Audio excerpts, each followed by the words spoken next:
Hay profesores que enseñan asignaturas y hay profesores que enseñan personas. La diferencia no está en el contenido, está en si la persona que tienes delante existe para ti más allá del aula. Esta es la historia de una maestra que existió para todos sus alumnos, incluso para el que no se lo merecía. Se llamaba Carmen Ibáñez, 43 años cuando esta historia empieza, 20 años dando clases de lengua y literatura en el mismo instituto público del mismo barrio de Valencia. No había cambiado de centro porque no había querido.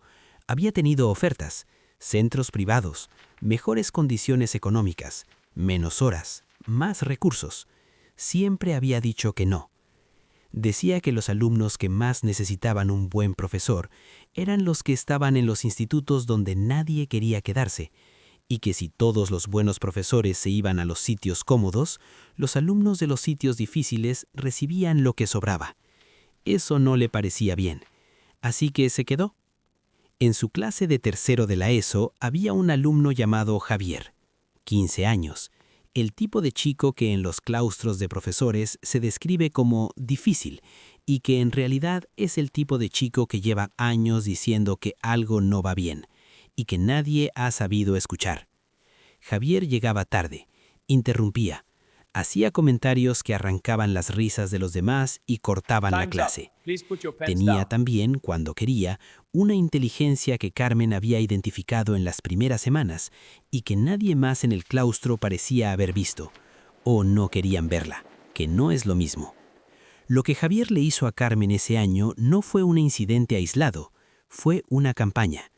Comentarios en clase diseñados para humillarla frente a los demás, imitaciones en los pasillos, una caricatura que circuló por el grupo de WhatsApp de su curso, burlas sobre su forma de hablar, de vestir, de moverse, el tipo de cosas que los adultos a veces minimizan con la palabra travesuras y que las personas que las reciben nunca olvidan, porque no están diseñadas para ser olvidadas.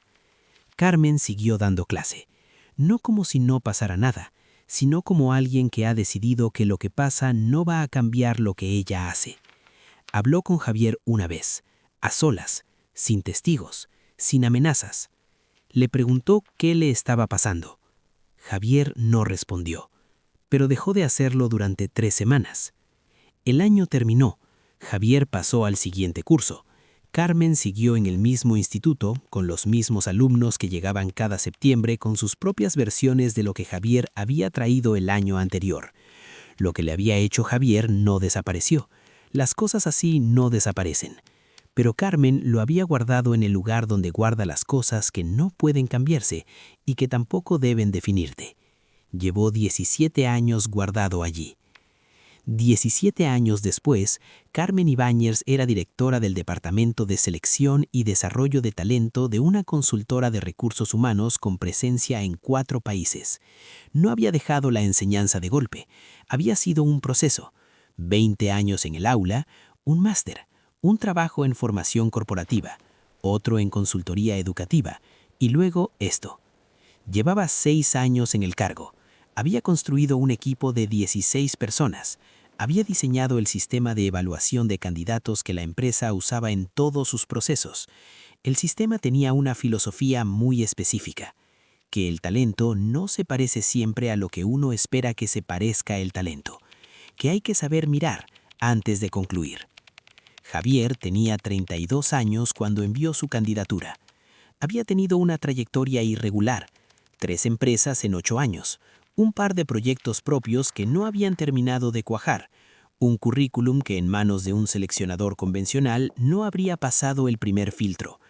Pero había algo en su carta de motivación, una forma de escribir que revelaba inteligencia y que revelaba también algo que los currículums no revelan, que había aprendido de cada fracaso con la misma honestidad con que los había tenido. El seleccionador del primer filtro lo descartó.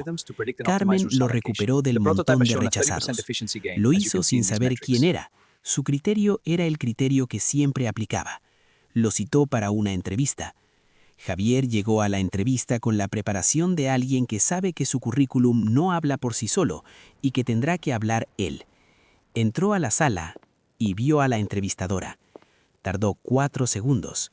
4 segundos en los que el despacho de consultora y los 17 años desaparecieron, y lo que quedó fue un pasillo de instituto y una caricatura y una mujer de 43 años que había seguido dando clase como si él no existiera. Carmen lo reconoció 2 segundos después que él. Lo miró, y entonces pasó algo que Javier no esperaba. Carmen no cambió de expresión, señaló la silla frente a ella, le dijo que se sentara. La entrevista duró 1 hora. Carmen hizo las preguntas que siempre hacía, las mismas, sin variaciones, con la misma atención que le prestaba a cualquier candidato. Javier respondió, al principio con la atención de alguien que está esperando el momento en que todo se complique. Luego, cuando ese momento no llegaba, con algo más parecido a quien realmente era. Era bueno. Carmen lo supo en los primeros 15 minutos.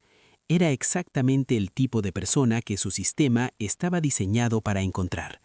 Al final de la entrevista, Carmen dijo que el proceso continuaría con una segunda fase, que le comunicarían la decisión en los próximos días.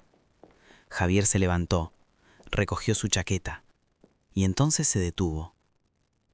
Le preguntó si lo recordaba. Carmen dijo que sí.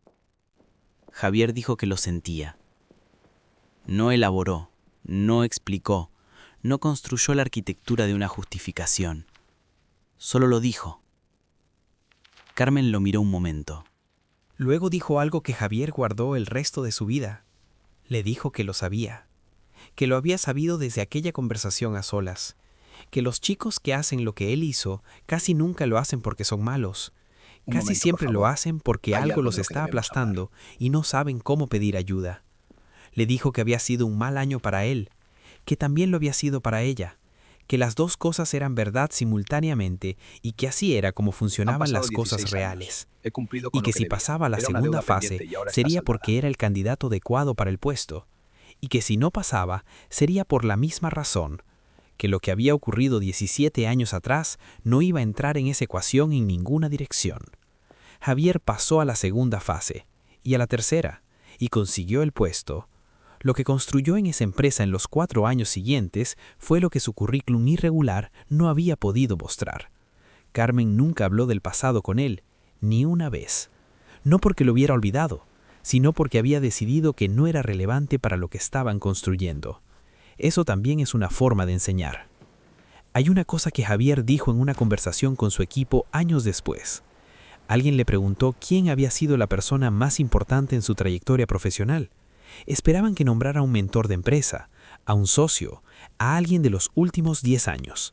Nombró a una profesora de tercero de la ESO. Dijo que le había enseñado que hay personas que tienen más capacidad de ver lo que eres que tú mismo, y que cuando eso ocurre, lo correcto es no desperdiciarla. La persona de la sala preguntó si esa profesora sabía qué era la respuesta. Javier dijo que no lo sabía, pero que algún día iba a decírselo. Y ahora te pregunto a ti, ¿ha habido alguien en tu vida que te vio cuando tú no te veías? Un profesor, un jefe, una persona cualquiera que decidió que valías más de lo que tú mismo creías. Cuéntamelo aquí abajo, me lo leo todo. Si esa historia te dejó algo, ya sabes dónde está el botón.